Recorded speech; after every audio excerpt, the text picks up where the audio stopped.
Hello, everyone. My name is Brianne Curtis, and I work for Grain Farmers of Ontario. And I just want to thank you all for being here today for our live Q&A with an Ontario grain farmer. So I know it's just right at 2 o'clock, and we probably have a few more classrooms filtering in here. So just wanted to take a couple seconds to do some housekeeping, and then I'll sign it over to Chris, our grain farmer. So first of all, we're very excited you're able to be here to join us. We're really excited to answer your questions and also have some conversations about Ontario grain farming and what is done on the farms. So just to start with, if you have any questions that you would like to ask Chris, we're asking for you to write them in the questions area. So it's just over on your right-hand side.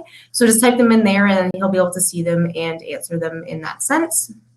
And I know some classrooms have already sent over some questions when you signed up. So we have those ready and we'll try to get to as many of the questions as we can. But if we aren't able to get to those, we can definitely have a conversation afterwards or an email or something to get those questions answered. So without further ado, let me introduce Chris Renwick, a grain farmer from Wheatley, Ontario, that is located on the Ontario side of Lake Erie. And I know Chris is really excited here to talk a little bit about his farm and have some of your questions answered. So let me introduce Chris. Good afternoon. Happy Remembrance Day. I'm a grain farmer in Wheatley, Ontario. So we farm about 800 acres of corn, soybeans, and wheat. Today, I just got out of the combine. We're harvesting some corn and we're getting down to the end of our harvest for the year. So it's good to see the weather that we've had the last couple of days. I know you guys are probably enjoying being able to go outside and play and do some things outside that you can't maybe do on a regular basis in November. I just saw a memory on Facebook of my nephew that had built a snowman last year. So as a farmer in Ontario, we're much happier with the weather that we're getting today than we were last year at this time, I'm sure. So it's a good thing to be able to be here with you. I'd like to answer any of your questions that you've got. I've spent a little bit of time in classrooms and helping out kids learn a little bit about what we do here on the farm. Sometimes it's a really enjoyable job, and as Brianne and I were talking before, sometimes something breaks down and it maybe isn't quite as fun as what we'd like to see. So I see a couple questions coming in.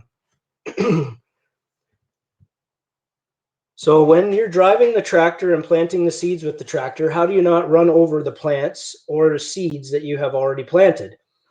So we started using GPS on our farm, which has helped us with that situation. So if we're used to using a Google Maps or in your van on a way on a trip, kind of the same thing, only ours actually steers it as we go down the field, and we make sure that our spacings are set up so that we always know that if we keep the middle of the tractor, that it'll work itself out and we don't run over anything. So we try as best we can. We hope that the tires on our tractor are a little bit narrower than what we're planting, and then that way we hope we don't run anything over. Why do I plant grains? Grains go to feed the world, and in a lot of places that's a big part of people's diet. Sometimes I wish maybe that some of the stuff that we grew was eaten a little more primary for people.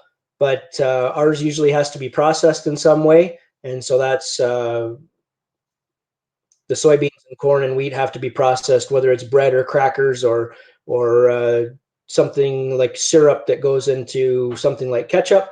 Then those kinds of things are done here on our farm. How many things do you grow and what are they? So we grow 3 main crops on our farm: corn, grain corn, soybeans, and wheat. So the soybeans that we grow are destined for Japan. We grow a specific kind of soybean for them. The corn that we grow either goes to Hiram Walker. So the teachers in the video probably recognize Wiser's or something like that. So that goes to make alcohol and whiskey. And a lot of it goes to ethanol as well. So ethanol to power your car, or to be used for hand sanitizer and those types of things. What type of equipment I have? We have a little bit of a mixture here on our farm. John Deere is probably the one that we have the most of, but we also have a Kubota and a small Ford that my great-grandfather bought back in 1964 that we still use here on the farm. So those are the kind of the John Deere's maybe doing the majority of the work, but our planter tractor is the Kubota, and it works real well. How long does it take to harvest a whole crop? Well, that's a good question. It always is a difficult question because we never really know what kind of weather we're going to get during harvest season. So we like to start, if we can start in the end of September, that's great. A lot of times lately it's been into October before we start, and we really like to be done. My dad's birthday is November 22nd, and I really like to be done before that happens. So November 22nd would kind of be a real target for us. Sometimes we're done sooner, but we had about a 2-week layoff here, and we just kind of got back at the corn here last week. So it's sometimes you just don't get to do that. Who do you sell your corn to? A company. So most of my corn goes through a company called Agris. They're a local co-op, and they will sell the corn then to the ethanol plant or Hiram Walker or a cattle feedlot, whoever decides wants to buy it. They basically become a broker for me for my corn.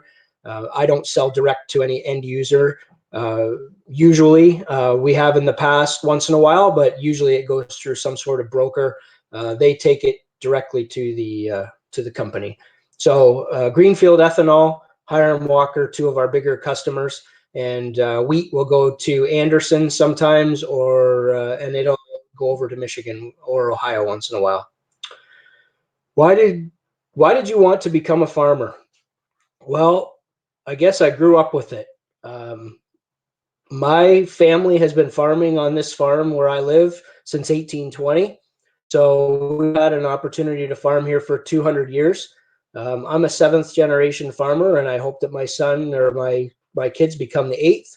And so that's kind of one of those things that you kind of grow up with. And just this morning, my son was riding with me in the combine, which I did a lot of that when I was a kid. And that's how you learn. And you start to pick up on little pieces, and you start to see how things are done.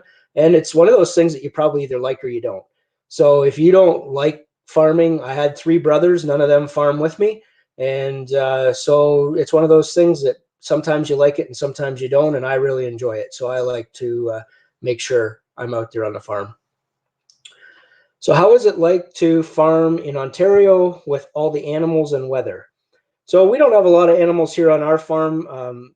Back in the 1960s, we had a dairy farm, and my grandfather sold the cattle. So I have never really grown up around animals. The weather can be a bit of a challenge some days.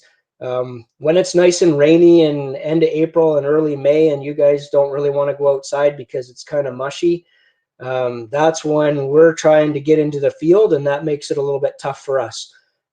So we want to make sure that if we can get the weather proper in the first part of May, that we get out there in the field and do it as fast as possible, because we never quite know when that weather is going to change on us. And I think everybody knows that the weather in Ontario can change pretty quickly, and rain can come and chase us out of the field pretty quick. How many seeds do you need to plant an entire crop? Well, that's a really big number. It depends a little bit on which crop we're planting. So if I can give you an idea just to start, when I would plant soybeans, I plant 160,000 seeds on an acre of soil. When I plant corn, I plant about 32,000 seeds. And when I plant wheat, I plant about 1.2 million. So it all depends on which crop we're planting. And when we get into the field, sometimes we'll adjust the rate based on what the soil conditions are, or if we've been pushed a little bit later in the season, we may adjust that. And that's kind of how we do that. If I had to calculate it all out, that would be one big number to calculate how many seeds we would do on the whole thing. So question here, do you use manure in your soil? So again, we don't have livestock on our farm, so we don't use animal manure, but we like to use green manure. So green manure would be something like clover or a cover crop that we plow down. So we still get the organic matter, but we don't have the animals here to provide the manure to us. So the manure that we use would be a growing plant that we let die in the wintertime because it froze. and or we till a plant into the soil in the fall and we allow it to rot down, and then it becomes organic matter for the next crop. Why did you decide to grow corn, wheat, and soys? Well, I guess that's what our farm has grown for a long time. Those crops really fit for the area that we are in. So if you look across Canada, they start to grow some other crops in different places. Canola is very popular in the West. Vegetables, our ground is not really suited for vegetables. It's a little bit heavy clay, and you want it a little bit sandier than what we have. So it probably, because of the crops, suit the best for what we've got here. And that's why we've kind of stuck with them, and they seem to do well on our farm. We always like to find something different if we can, but it's a little bit hard to find that new crop sometimes. How are the seeds made, or where do they come from? So how are the seeds made? The seeds are made by plants. So the plants, the soybeans from last year will produce soybeans again this year. We take some of those soybeans from last year and we plant them. There's breeding programs that they try to develop new crops for, or sorry, new varieties for us. And they try to bring things to the growers that are a little bit higher yielding. So we will buy those, but basically a soybean comes from a soybean. Corn comes from cross-pollinating, and that's a little bit of a difficult thing to explain, but they cross-pollinate it and give us a hybrid seed corn that we plant. Wheat would be the same as soybeans. Wheat produces the wheat seed. We harvest it. We keep a little bit for ourselves instead of sending it to the cracker factory, and we plant it again next fall. So that's kind of how that system works. So they're not really made; they're grown by the plants themselves, and so that's kind of the way nature works it out for us. How do you know exactly where to plant seeds in the field? So we like to plant as much as we can throughout the field. Depending on the crop, we'll use different spacings. So we will space corn out at about 30 inches, which would be how many centimeters? About 90 centimeters or so apart. And soybeans we'll do at 15 inches. So that would be like 40 centimeters apart. And then we have to check the depth. So we space them out accordingly, and then we check the depth. Depending on how much moisture is in the soil, we like to plant soybeans at about 1.5 inches below the soil surface, and corn at about 2 inches, so about 5 centimeters. But if we have lots of moisture, sometimes we'll put it a little bit shallower, and if the soil is a little bit drier, we'll go down a little deeper to try to find that moisture. So sometimes we might get corn down to 7.5 centimeters, and beans may get down to that 5 or 6 centimeters. They don't like to be planted quite as deep as corn. Wheat tends to be the shallowest, because when we plant wheat, so we already planted our winter wheat about a month ago, and so now it's going to grow up until the time when it gets cold. It'll shut down for the winter, just like your grass in your yard, and it'll wait until spring. And when it starts to warm up again, it'll start to regrow, and we'll harvest that in July. So typically we have lots of moisture in the fall. Wheat, we just like to kind of get it underneath the ground, maybe about 2 centimeters or so, and make sure it's nicely covered up, and then we can get it growing as fast as possible. So that's kind of the way that one works. What else we got here? How long does it take for seeds to grow? So it depends on the crop. When I grow corn, I usually plant 105 to 108 day corn. Is kind of where we would be. But we like to plant corn first part of May, and like I said before, we're harvesting it today. So that's going from May till November is going from about 6 months, and soybeans are a little bit shorter than that. And wheat will be in the ground from October all the way till July. So there's some dormant time in there where it doesn't grow too much, but that's kind of the way we grow our wheat. How do you take hay and make those large hay rolls?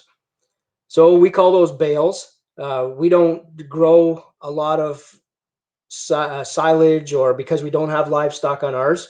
But what does actually happen in those systems is it picks it up and it packs it really, really tight, and it just keeps rolling it up inside that machine. And then eventually it kicks it out the back with a bunch of strings tied around it so that it stays nice and tight for the winter time. How many hours do I have to work every day? Well, it all depends on what time of the year it is.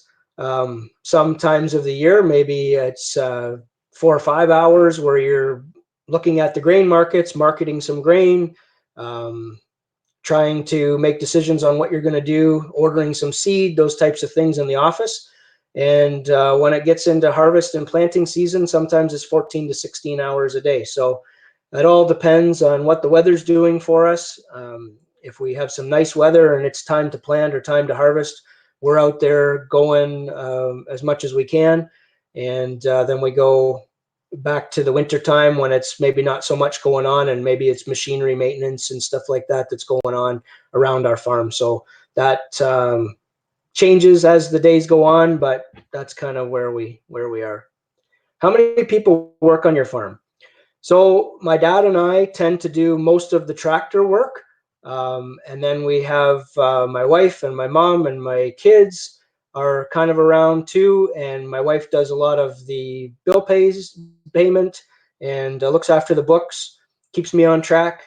And my kids come out and help whenever they can. They're not quite at the age yet where they're driving tractors and things on their own, but they definitely like to come out and help, especially my son, Sean. He likes to get out there as much as possible. Do you plant the same crops in the same fields every year? And I saw something about, do I rotate my crops? Yes. We like to rotate as much as possible. So our typical rotation would be corn, 2 years of soybeans, followed by wheat. That would be what we would really like to do. The last couple years has been a little bit tough. I don't know if anybody remembers what May was like last year. May and June were pretty tough. And we didn't plant anything until June the 24th last year, which is extremely late for us. So we had a bad year with wheat going through the 2018 winter. None of it survived. So that's always a risk that we take when we plant the wheat in the fall, is maybe it will not survive the winter. It doesn't happen very often, but it was the way it went a couple years ago. And because we were so late, we didn't get any corn in. So last year we had beans on every acre that we had. I just saw a question about how many acres do we have, and we farm about 800 acres. And but typically we like to go corn, 2 years beans, and then back to wheat again. How do you know when your crops are ready to harvest? Well, first of all, visual. We can tell by the crops aren't usually green anymore. So we will see that progression from the crops going from green growing to dried up and ready to be harvested. And we want those plants to be mature. And when the plant basically dies, it's when the seed is mature, and that's what we want. So when we are ready to harvest our corn, we'll go out and we'll probably take a little bit off, or we'll take a couple of cobs and we'll shell them out. And so that would be taking all the kernels off of it. And we have a moisture tester that we use. And the moisture tester tells us what the percentage of moisture is in those kernels of corn. So once we find that out, then we can decide whether we want to harvest any more of it, or if we want to leave it a few more days. Well, by the time we get to this time of the year with our corn, it's probably not going to change a whole lot unless we're prepared to leave it until spring. And we don't really want to use it to leave till spring, because it could get snow in it and it can get knocked down. Deer like to get in there and eat it, and a big windstorm can make a big mess. So we would rather harvest it now. We have to dry it, so it's coming off the field at about 26% moisture, 27% moisture right now. And we need to get it down to 15.5 so that we can store it and make sure that it's still in good condition for spring. So where do I store my grain? We have bins here on our farm where we'll store a big percentage of it. The other gets shipped to a grain elevator that will handle the rest of it. And they have storage bins there as well. So if you're ever driving along the road and you see large storage facilities, we will use some of those to make sure that we keep our grain safe and dry. What's my favorite job on the farm? I enjoy a lot of it. I think that probably one of my favorite is is the corn that we are harvesting right now. That's probably one of the favorites to harvest corn. There's a lot of it comes off all at once. There's a big change in the field when you cut the corn in the field. There's a big change to the little bit of stubble that we leave behind. So, do you have a greenhouse? No, we don't have any greenhouses here on our farm. It's not something that we've ever got into. Lots of greenhouses in our area growing growing tomatoes, peppers, and cucumbers for the most part, but we don't have any here on our farm. Is there a plant that can't survive the winter? Yeah, for sure. We have lots of plants that can't survive the winter. Wheat is our only one that can. So corn and soybeans cannot survive the winter at all. If they're green and still growing and we get a hard frost or a freeze, they will die. It will kill those plants. So we have to be careful. Sometimes in the spring, it happens to us where we get good conditions to go out and plant in April or early May, and we get a frost, and it can take out your whole soybean and corn crop if it happens at the wrong time. So definitely something that can be a problem. How long does it take you to go around your entire field to plant crops or even harvest crops? So I mentioned before, the weather plays a lot in what we can do. When we're combining soybeans, we can probably take off 16 or 17 acres an hour. So it doesn't take that long if we can keep everything moving. The hard part is that sometimes we run into storage issues where we don't have enough storage and we have to ship some grain, and that sometimes can hold us up a little bit. Right now, I'm waiting for my corn dryer. We have put corn in there on the weekend, and it's been drying ever since, and it's just not quite ready to move into our other bin where we will store it. So that probably holds us up more than what it does for us to actually cover the acreage of the field. Same with planting. We can plant probably 10 to 12 acres. We don't have huge equipment. It's pretty big, but we don't have as big as some others. And we can go fairly quickly across the soil, but the conditions sometimes will hold us back more than what it actually does. How do you work the combine and use it on your farm? So the combine is a big machine. It kind of looks similar to a car somewhat, that you jump in and you drive it. Lots of buttons, lots of switches. It's pretty complicated system.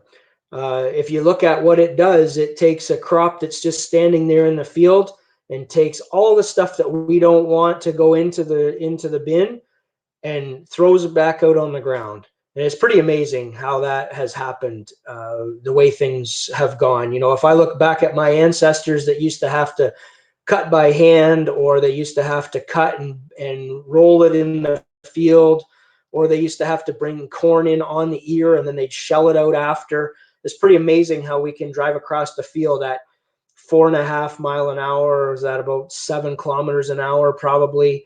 And that corn's coming in as fast as it can handle it. And all I'm getting is nice, clean corn in my bin, and all the other stuff ends up back out on the ground, and it becomes fertilizer and organic matter for the following crops. How has COVID affected your farming? I have to say that we've probably been pretty lucky here on our farm when you have to talk about COVID. You may have heard in the news about all the people that bring in migrant workers that do work on their farm, whether it's picking fruit or planting a vegetable crop. We're pretty lucky that our family basically does all the work. So we don't have to bring in other employees. And so we've been able to kind of keep our distance and be able to do our thing here on the farm. It's been a little different when we try to pick up parts or order fertilizer and seed. Most of that has started to be delivered to our farm. The retailers maybe don't want everybody coming to their facility all the time. They would rather come and basically the comment is, leave your barn door open. We'll set it down on the ground for you, and we'll go on our way. And so that's been really nice to be able to do that. They bring fertilizer to us with a truck, dump it into our wagon. or we go and pick it up and we don't leave our tractor. We just dump it in and we come right on back home again. So sometimes it's taking a little bit of the, my wife always says I like to talk a bit too much. So when I go to those places, sometimes I talk too much and then it takes me too long to get home. It's probably better if I just go and pick it up and don't talk to anyone. Have you ever accidentally bumped into a tree? No, I don't think so, but I bent one of the snouts on my corn head this morning. I wasn't too happy about that. So I caught a little pile of dirt and it's plastic and it just kind of bent it. I wasn't very happy. My son knew I wasn't very happy about that, but hey, that's what happens. We do what we can. What else we got here? How much water does it take to water your crops? Well, I don't actually water any of my crops. I let it all come from the sky. We don't irrigate anything. Our crops, for the most part, will get enough rain throughout the course of the year. It doesn't always come exactly when we'd like it to, but we are able to most times get enough rain that we can keep a crop growing. So we don't have the ability to be able to irrigate like some of the vegetable crops do in the area, but that's kind of how we've been able to roll. So am I missing anything here? Let me make sure I didn't miss any. Do you know how to make products like bread from your grain? So basically from our grain, wheat will be ground. So they'll ground it up into flour, and you would make bread at the factory, just kind of like maybe you'd make pancakes on a Saturday or Sunday morning. And they mix it all up with the other ingredients and bake it and do the bread. But yeah, our crop, as far as wheat goes, is ground into flour. So the flour that you see in your pantries at home is the flour that would be made from the wheat that we grow. On the corn side of things, most of it's fermented or distilled. So they will ferment it down, distill it, take the alcohol off of it, and use that to make their products, whether it's ethanol or hand sanitizer. Lots of hand sanitizer being used these days. So it's one of those things that's important to what we do. So they ferment it down, they bring the temperature way up, and that makes it where they want to be. Does it ever get too dry? Yeah, for sure. We've had years where it gets way too dry, and you get to drive the combine a long ways without dumping it into a wagon, and that's not a very good feeling. So this year our crops are average to above average probably, so we were able to get as much rain as we needed pretty much. Maybe a little more timely, a little less at one time or another, but we don't get to control that. So unfortunately, that's one thing that we don't get to control, so it's hard to make sure we do that. Do you have to deal with weeds, and what do you do? Yeah, we get to deal with weeds. Weeds can be a real challenge. Depending on the crop, corn is a little easier. Beans are a little tougher.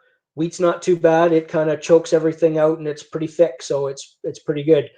We use herbicides on our farm to be able to control those weeds, and we use them only as necessary.